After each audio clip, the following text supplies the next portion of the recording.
We're going to go live. Good, it's on mute. And you're streaming. So in just a minute, I'll come and get it all started here. Excuse me.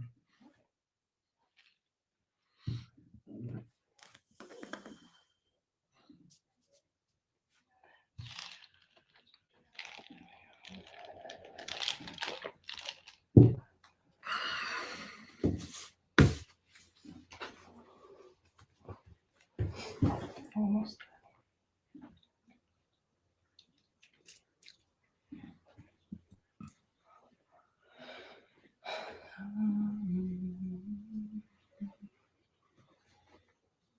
Yep. Okay. Ready? You ready? When? Right now.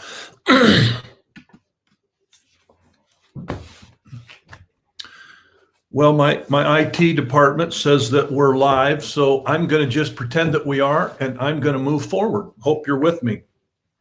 Good morning, by the way, late morning. We're back into Psalm 119, and as usual, not a lot of small talk at the beginning. We don't have much time here, so let's get right into Psalm 119, verses 121 to 128. The Hebrew letter that is at the top of this section, and every verse starts with this letter, is the letter Ayin. It's the 16th letter of the Hebrew alphabet. We're making progress, getting through it, but the letter is Ayin. Now, if you could put a title on this stanza, it would be this. It would be something like this. This stanza is the appeal to God's faithful love for vindication. The appeal to God's faithful love for vindication. Now, the rabbi starts off by telling his class of Jewish learners that the letters Shamak, which was last week, and Ayin, which is today, should be taken together.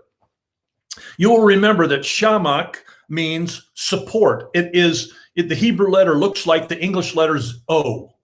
It looks like a capital O. And it comes with the idea of encircling. God encircles us, supports us, protects us. The letter Ayin stands for needy. Needy. So taken together, the rabbi says these two letters mean support for the needy. And so it should be taken together, he says.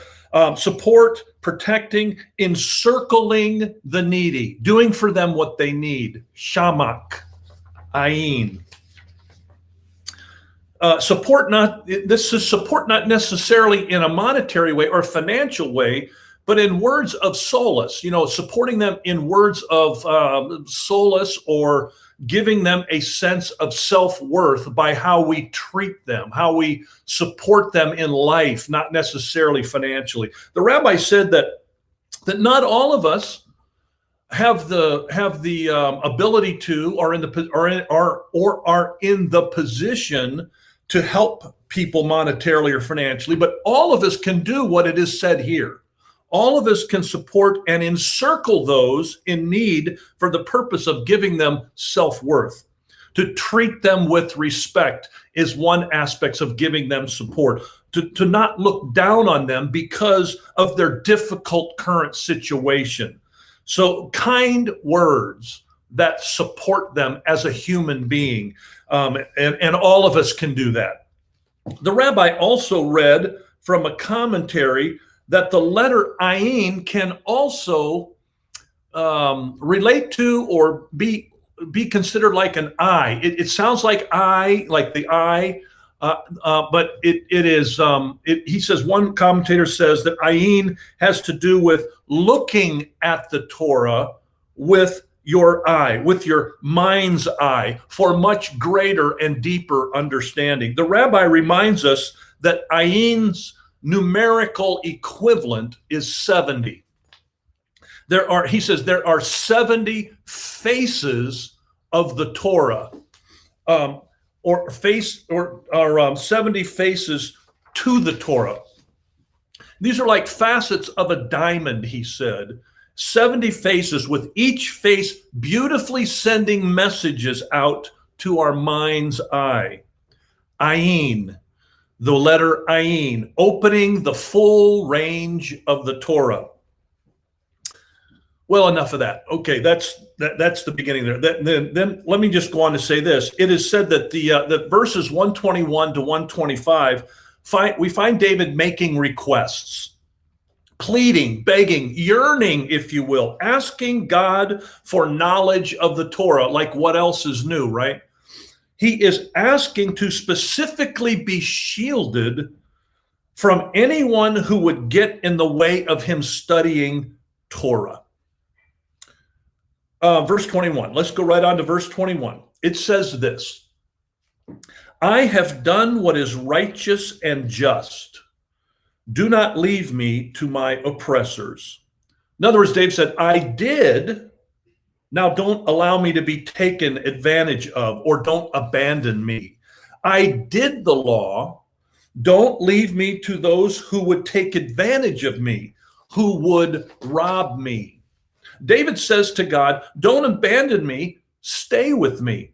If you don't stay with me, they, whoever they are, will overtake me. You remember in the past, the rabbi had an idea of who they were. Right here, he doesn't say anything. So it's just a proverbial they, the people that are always oppressing him. It says, stay with me. Don't abandon me, God. If you don't stay with me, they will overtake me. Now, the rabbi spent a lot of time talking about the concept in the Jewish mind of righteousness and justice. He says that these are Jewish traits: righteousness, justice, Jewish traits going all the way back to the beginning, and found here then 1,000 years later or so with David. And he refers to Genesis chapter 18, verse 19 to prove his point. And he's speaking here, God's speaking here of Abraham. These are God's words about Abraham. This is what God says in Genesis 18, verse 19.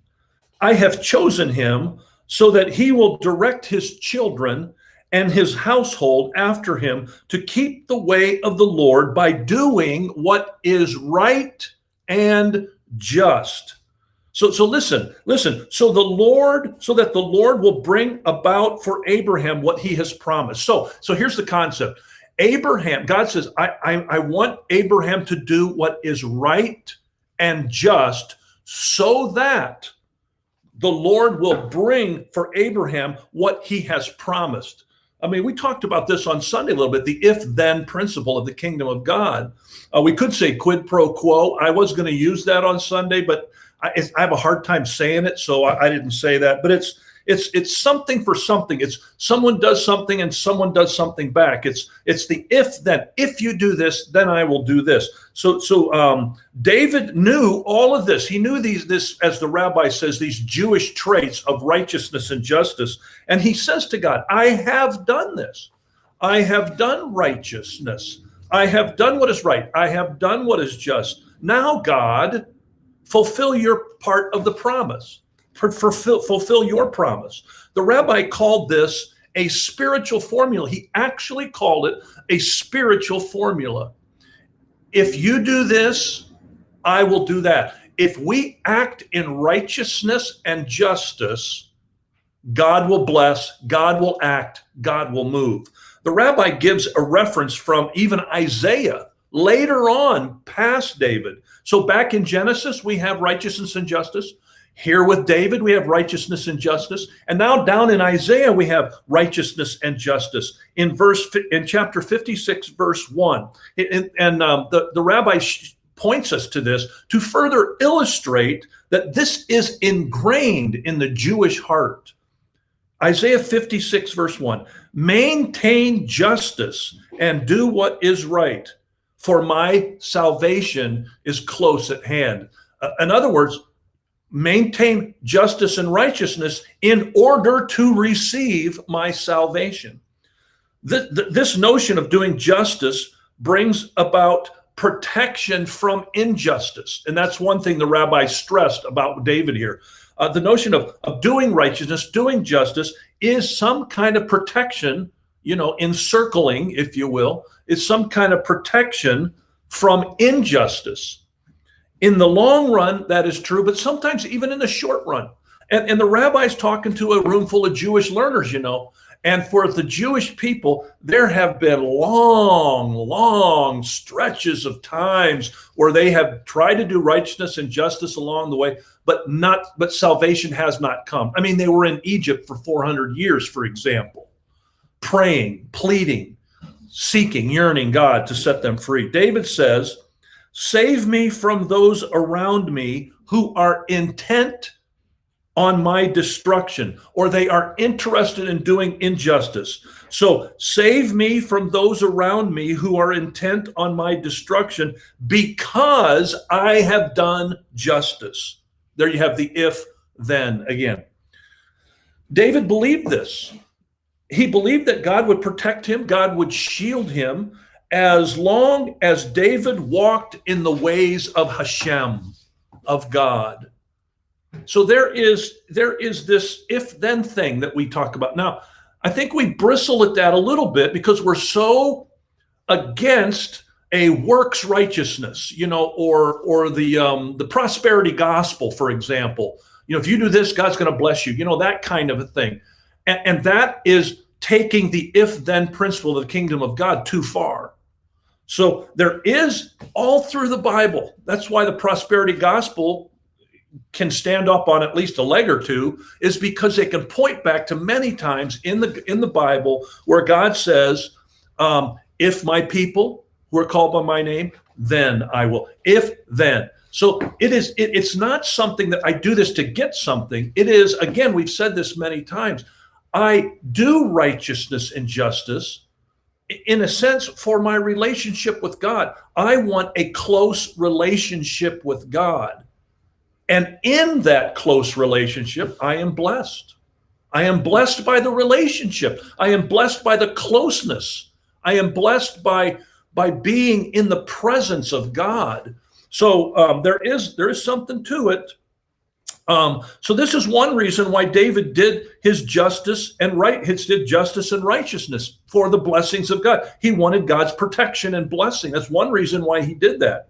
David believed that his faithfulness would earn God's blessing and bring about God's promise. That his faithfulness would bring about God's protection, God's encircling. Now, right here would be a great place for a discussion if we were together, but we move on. Verse 122, it says, "Ensure your servant's well-being. Do not let the arrogant oppress me." Or the rabbi says, "Be my guarantor. Guarantee my well-being. Ensure or guarantee my well-being, Lord. Do not let the arrogant oppress me." Now, the rabbi points us back again to Genesis chapter 42 and 43 to illustrate the concept of this guarantor.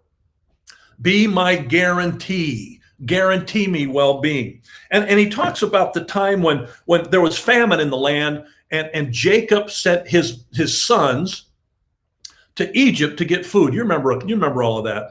And the person they had to go to get food was none other than their brother that they'd sold into slavery. Now, they didn't know it. They didn't recognize him. But Joseph, their brother, recognized his brothers. And now he was kind of playing them. And he was asking them questions, and they were amazed at why would he ask these questions? Seems like he knows so much about us. How does he know this? And he said to me, or he said to his brother, are these all the brothers you have? Yes, they are. You don't have any more brothers? No. You don't have no. Well, yes, we have one younger brother. And he says, well, you need to go back home. I'll give you some food. You need to go back home, get your younger brother, and bring him here so that you can prove that you're true, you're right, and you're not spies. Well, the brothers go, great. So Joseph kept Simeon, one of the brothers, and put him in prison, more or less, or kept him so that they would bring the brother back. So they go back and talk to their father, Jacob. And Jacob says, you've got to be kidding me. What in the world are you boys doing? I've lost my son Joseph. Now I've lost my son Simeon. And now you want me to send Benjamin. And he says something very interesting. He said, I lost Joseph, and now you want to take Benjamin, and he's the only one left. I wonder how that made the brothers feel. He's the only one left. Well, Reuben, the oldest one, you know what he says? He says, Father, if we don't bring Benjamin back, you can kill my 2 sons. You know what he's saying? Okay, not only will you lose your favorite son now, Benjamin, but you can kill 2 of your grandchildren too. And Jacob's going, what? There's no way. And so the famine goes on. And so Judah, the son Judah, comes to Jacob and he says this.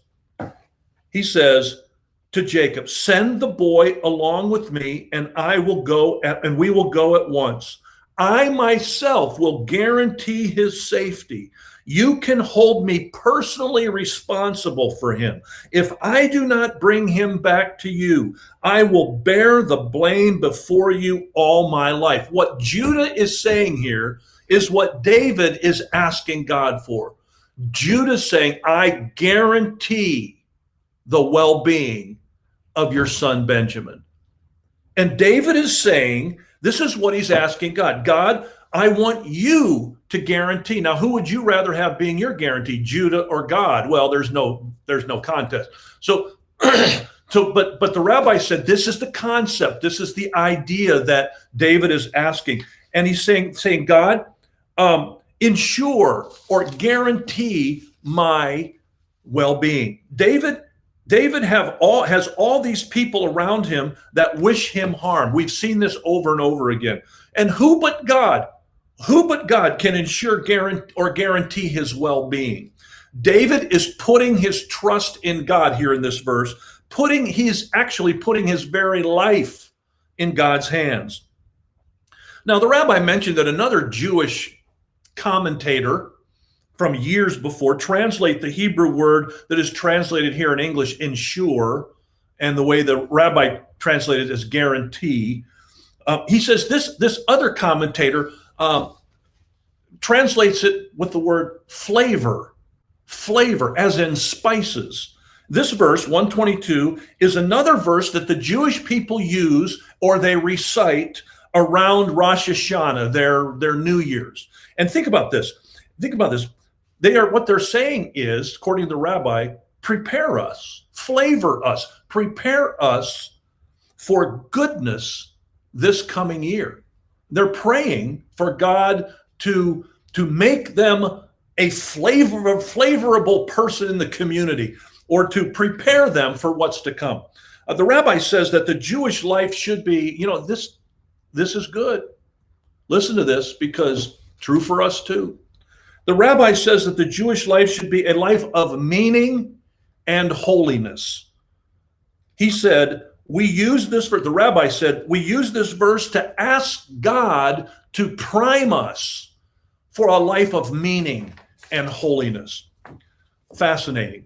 Let me read that verse 122 again. Ensure your servant, or guarantee your servant's well-being, or prepare your servant for servant's well-being. Do not let the arrogant oppress me.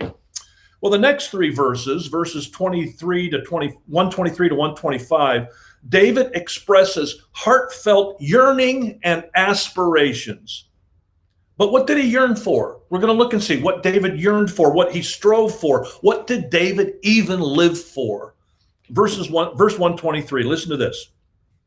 My eyes fail looking for your salvation, looking for your righteous promise. My eyes fail.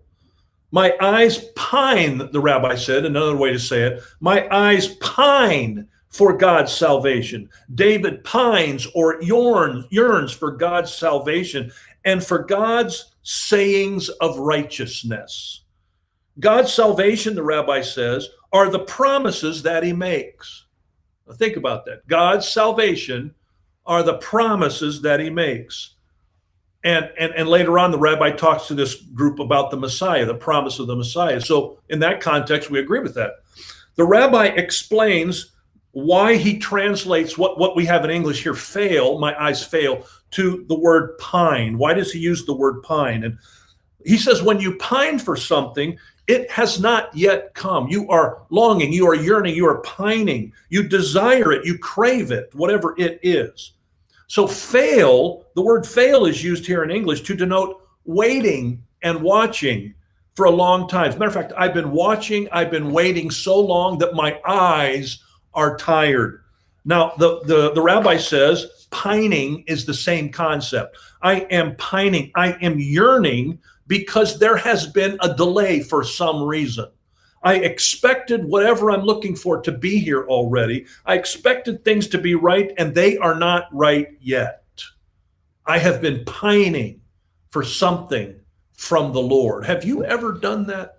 Have you ever yearned in such a way? Have your eyes ever failed you, so to speak, because you were yearning or looking or pining so hard for God's blessing, for his answer to come, waiting for something? David says, my eyes failed. David trusts God, but his promises are taking so long to fulfill that David yearns for the promised salvation. The rabbi equates the yearning for the salvation again to the coming of the Messiah, yearning, anticipating for the Messiah to come. And then he lectures the room full of learners again about the fact that the Jewish people, we aren't yearning like we should. We aren't praying. We're not expecting. We're not anticipating the Messiah like we should. So in this verse 123, there is this personal element from David. Of course there is. He says, my eyes fail.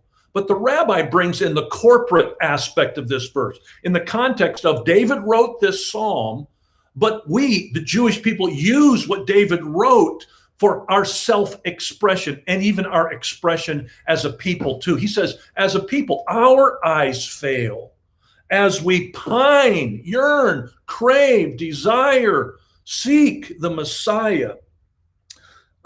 What we would, and listen, I like this, what the rabbi said. Listen to this. What we would aspire to or yearn for is to know God.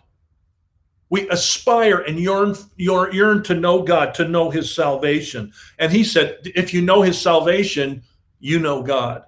The rabbi even said that we should be judged for what we yearn for. How about that? We should be judged for what we yearn for or by what we yearn for. Interesting. Verse 124. Deal with your servant according to your love and teach me your decrees. Do with your servant according to your kindness. Often what is translated in these verses as love, the rabbi says kindness. So he says, do with your servant according to your kindness and teach me your statutes. The rabbi said that what David is saying in this verse is, please, God, don't give me what I deserve. Please don't give me what I deserve. Give me what your kindness or what your love affords me. Made me think of a New Testament passage, Ephesians chapter 2, verses 8 and 9, when he says, okay, don't give me what I deserve. This passage, Ephesians 2, 8 and 9 says this, it is by grace you have been saved through faith, and this is not from yourselves. It is the gift of God, not by works so that no one can boast, not earned or deserved. God, don't give me what I deserve. It's given, but what God gives, he gives out of love. Excuse me. He gives out of love and kindness and by his grace. Now, the end of verse 124 is very familiar. It's a very familiar phrase for us. He says, teach me your decrees. We've heard that many times before. The rabbi says, though, that is God's kindness and love.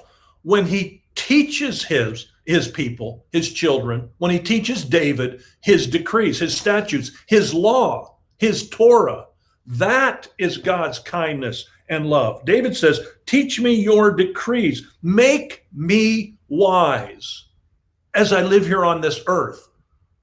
Give me what I need. That's what I want. Very interesting. Let's go to verse 125. I am your servant, David says. Give me discernment that I may understand your statutes. I am your servant, the rabbi says. Make me understand and I will know your testimonies. David says to God, you know me, you see me, I am your faithful servant. Now, you, God, you make me understand. You give me discernment.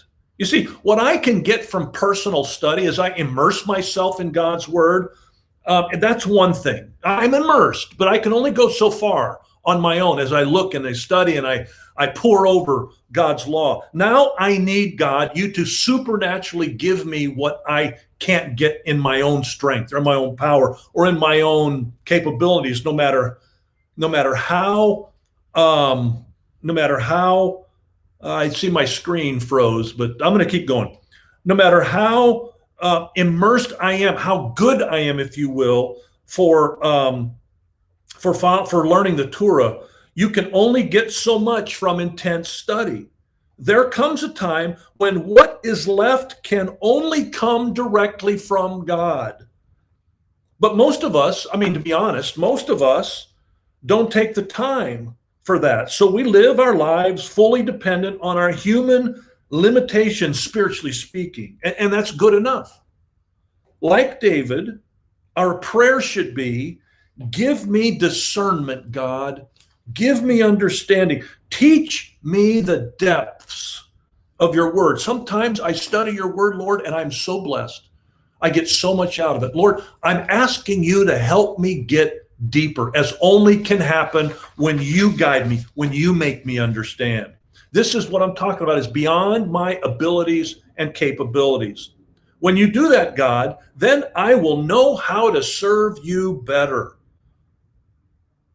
So what are David's aspirations? What are the things he's yearning for? The first thing is he's yearning for God, that God will give him salvation. He's yearning for a closeness to God. That's the first thing. The second thing is his aspiration is that God should be kind to him or to love him. Kind, love, so that David can better study the Torah. And the third aspiration is that God will make him understand so that he knows God's statutes and can serve him better. Three aspirations from these verses. God will give him salvation in order to be close to God, that God should be kind to him so that he can better study the Torah, and that God will make him understand so that he knows God's statutes and can serve him better. Verse 126, it is time for you to act, Lord. Your law is being broken. It is time for you to act, Lord. Your law is being broken. There is a time to do for God. The rabbi said, there's a time to do for God. They have voided your Torah. Verse 125 says this, make me understand. We just said that. Make me understand. Give me discernment. When you give me greater discernment, then I can see more clearly that your law is being broken in ways I didn't notice before.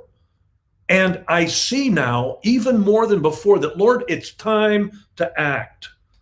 Now, the rabbi here says something very interesting. And up till the time when he said this, I wasn't thinking this as we're going through this study.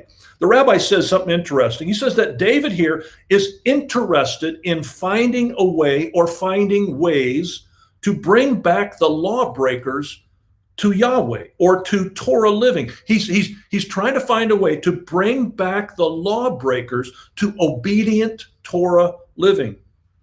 So the time to act here, according to the rabbi, I thought this was interesting, is more about grace than punishment.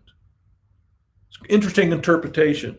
And this is after David prayed for more discernment, right? Now he is praying, according to the rabbi, more about grace than punishment. The truth is, I think you would agree with me on this. Some people are breaking God's law out of ignorance, or at least not purposefully. And yes, then there are others who break the law on purpose. But you and I don't always know which one it is. We don't always have the discernment or the understanding of why this person does what they do or what is happening with this person. So in the spirit of David here, we treat everyone, or we should treat everyone, with love and kindness, grace, and prayer, and pray that God will bring them back, perhaps on the basis that God would bring them back on the basis that God's people treat them and respond to them in a way that would draw them instead of push them away. The rabbi then told a story, and I'm moving quickly here. The rabbi then told a story about Orthodox Jews in Jerusalem. He says that the Torah strongly teaches that the Sabbath is holy and must be observed. In Israel, everything is closed on the Sabbath, closed up tight, and people aren't even supposed to drive. Now, the Torah, according to the rabbi, also tells people that they are supposed to protest or speak up or to get in somebody's face even when they break the Sabbath. What are you doing? You shouldn't do that, that kind of a thing. So in Jerusalem, he says this happens sometimes. If a car drives by, an Orthodox Jew will throw a rock trying to break the car windshield. The rabbi says they are obeying the Torah. I mean, they are obeying the law, the letter of the law. He says, but is this the right thing to do under this circumstance? He says, sometimes insisting on doing the right thing is not necessarily wise at the moment. Another great place for a discussion. David says to God, it is time for you to act, but acting can be either by grace or by punishment. And we need to pray, like David, for discernment. Interesting. Well, let's just quickly run past these last two verses, and we're going to take them together.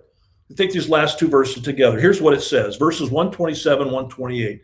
Because I love your commands more than gold, more than pure gold, and because I consider all your precepts right, I hate every wrong path. These things we've heard before, haven't we? Having made his appeal to God, for God to act, David here closes this stanza with words of his love for and loyalty to the commands of God. Sometimes verse 27 is translated, therefore, instead of because I love the commands, therefore I love the commands. And it is said that the therefore gives the idea that the more the arrogant break God's law, the more he loves them and reaches out to them. That sounds like my God. David is showing us once again how precious God's law is to him, more precious than gold. And that's saying something. Verse 128 can also be translated, therefore, I consider all your precepts to be right. Every false way I hate.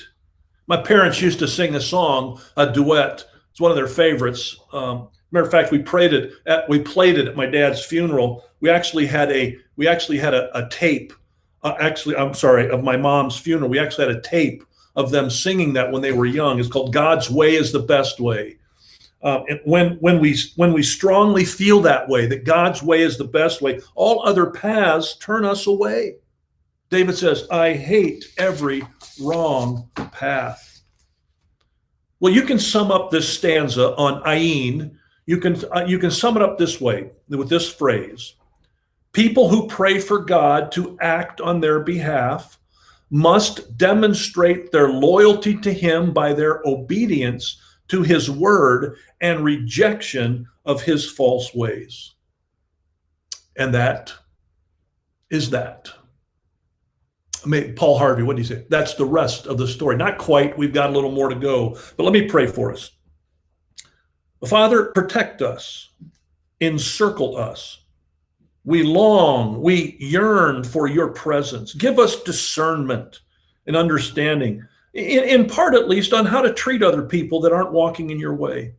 Give us discernment and understanding. Move in our world, Lord. It is time. Some of us would say it's past time. Move in our world by your grace and mercy. May your word be a lamp for my feet and a light for my path. Amen. Your homework, don't forget, Psalm 119, verse 129 to 136. Read it, pore over it, and I'll see you on Thursday morning. Love you all. Have a good week. Till Thursday.